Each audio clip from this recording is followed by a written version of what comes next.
दोस्तों, आज हम लेकर आए हैं आप लोगों के लिए एक बहुत ही सुंदर सी कथा। कथा का नाम है उर्वशी और अर्जुन की कथा। आप लोग ये बड़े ध्यान से सुनना और पढ़ना। अगर अच्छी लगे तो प्लीज़ एक प्यारा सा लाइक और सब्सक्राइब ज़रूर कर देना और कमेंट में हमें लिखकर बताना कि ये कथा कैसी लगी।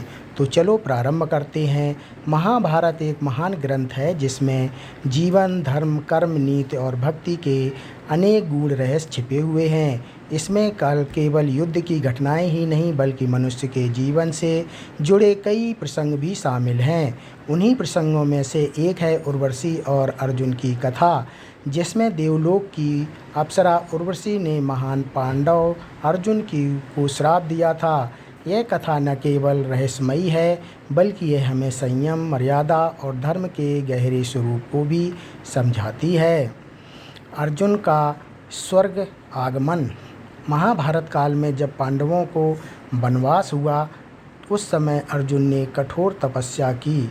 अर्जुन का उद्देश्य था दिव्य अस्त्र प्राप्त करना ताकि भविष्य में आने वाले कुरुक्षेत्र युद्ध में वे धर्म की रक्षा कर सकें। उनकी कठोर तपस्या और भक्ति से प्रसन्न होकर भगवान इंद्र ने उन्हें अपने लोक अर्थात स्वर्गलोक में आमंत्रित किया। स्वर्गलोक में पहुंचने पर अर्जुन का स्वागत देवताओं ने किया। इंद्र देव स्वयं उनके पिता थे और उन्होंने अर्जुन का भव्य सत्कार किया। यहाँ अर्जुन ने दिव्य अस्त्रों का ज्ञान प्राप्त किया, साथ ही गंधर्वों और अप्सराओं से नृत्य और संगीत की विद्या भी सीखी। उर्वशी से भेंट। स्वर्गलोक में अनेक दिव्य अप्सराएं थीं जिनका सौंदर्य अद्वितीय और अलौकिक था। उन्हीं अप्सराओं में सबसे प्रमुख और प्रसिद्ध थी उर्वशी। उर्वशी का सौंदर्य और कला इतनी अद्भुत थी कि देवता, गंधर्व और ऋषि भी उनके रूप और गुण की प्रशंसा करते थकते नहीं थे। जब अर्जुन स्वर्गलोक में विद्या और अस्त्र शस्त्र की शिक्षा ले रहे थे तब उनकी भेंट उर्वशी से हुई। उर्वशी ने अर्जुन को देखा तो वे उनके सौंदर्य, वीरता और पुरुषास्त्र से अत्यंत प्रभावित हुई। उन्होंने अर्जुन को अपने प्रेम का प्रस्ताव दिया। उर्वशी का प्रस्ताव। एक दिन उर्वशी ने अर्जुन के सामने आकर कहा, हे अर्जुन, आप वीरों में श्रेष्ठ हैं। देवताओं और मनुष्यों दोनों के बीच आपकी कीर्ति फैली हुई है। मैं आपको आकर्षित हूँ और आपको अपना हृदय अर्पित करना चाहती हूँ। आप मेरा स्वीकार करें। उर्वशी ने आगे यह भी कहा कि उनके और अर्जुन के संबंध से देवताओं और गंधर्वों की भी महिमा बढ़ेगी क्योंकि यह संयोग दिव्य होगा। अर्जुन का उत्तर। उर्वशी ने इस प्रस्ताव को सुनकर अर्जुन बहुत विनम्रता से बोले, हे देवी, आपको पुरुरवा की पत्नी रही हैं और हमारे पूर्वजों की परंपरा में आपका स्थान एक माता के समान है। आप हमारे कुल की आदरणीय स्त्री हैं, इसलिए मैं आपको माता के समान मानता हूँ। आपका प्रस्ताव मेरे लिए अस्वीकार है क्योंकि धर्म और मर्यादा मुझे इसकी अनुमति नहीं देते। मैं एक क्षत्रिय और पांडव हूँ और मेरा कर्तव्य है कि मैं सदैव धर्म की रक्षा करूँ। अर्जुन का यह उत्तर सुनकर उर्वशी को गहरा आघात पहुँचा। उन्होंने सोचा कि अर्जुन ने उनके सौंदर्य और भावनाओं का अपमान किया है। उर्वशी का क्रोध और श्राप। अर्जुन के इन शब्दों से अप्सरा उर्वशी अत्यंत क्रोधित हो उठी। उन्होंने कहा, हे अर्जुन, तुमने मेरे प्रेम को अस्वीकार करके मेरा अपमान किया है। आज से मैं तुम्हें शाप देती हूँ कि तुम अपने जीवन का एक भाग क्लैब नपुंसक होकर व्यतीत करोगे। यह सुनकर अर्जुन मौन खड़े रहे। वे जानते थे कि अप्सरा का श्राप टल नहीं सकता। इंद्रदेव का समझाना।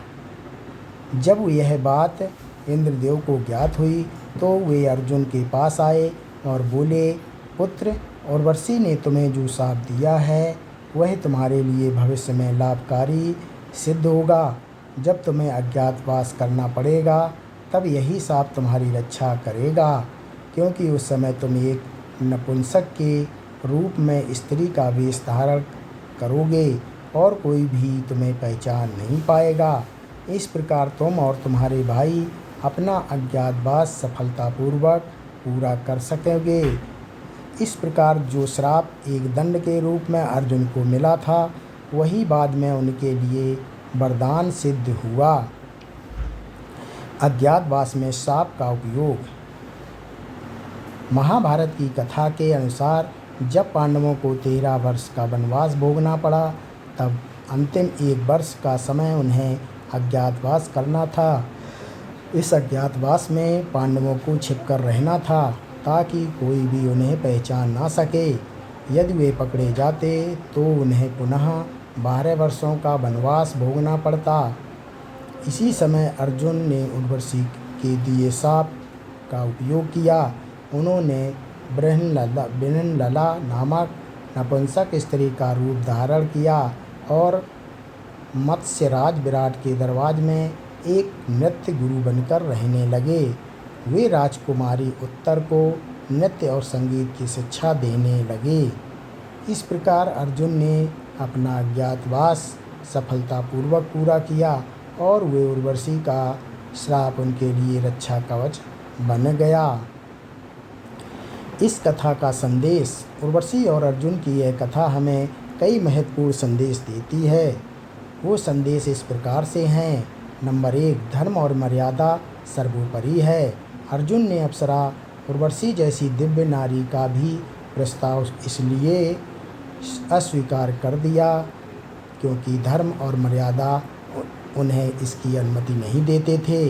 नंबर 2, श्राप भी वरदान बन सकता है। जो श्राप अर्जुन को दंड के रूप में मिला था वही बाद में उनके अज्ञातवास में वरदान सिद्ध हुआ। नंबर 3, संयम और आत्मबल का महत्व। अर्जुन ने अपनी इच्छाओं पर नियंत्रण रखकर संयम और आत्मबल का अद्भुत उदाहरण प्रस्तुत किया। नंबर 4, जीवन की हर घटना उपयोगी है। यह कथा दिखाती है कि जीवन में आने वाला हर सुख दुख, हर घटना किसी न किसी उद्देश्य से होती है। निष्कर्ष। महाभारत की इस कथा में अर्जुन और उर्वशी के प्रसंग से यह स्पष्ट होता है कि धर्म और मर्यादा का पालन करना ही सच्चे वीर का कर्तव्य है। अर्जुन ने न केवल अपनी मर्यादा की रक्षा की बल्कि भविष्य के संकट के लिए भी मार्ग प्रशस्त किया। उर्वशी का श्राप उनके लिए अभिशाप नहीं बल्कि वरदान साबित हुआ। यही महाभारत का गूढ़ संदेश है कि ईश्वर की लीला अपार है और जीवन की हर घटना किसी बड़ी योजना का हिस्सा होती है। दोस्तों, ये कथा यहीं समाप्त होती है। आप लोगों को अगर अच्छी लगी हो तो प्लीज़ लाइक एंड सब्सक्राइब ज़रूर करें और कमेंट में हमें ज़रूर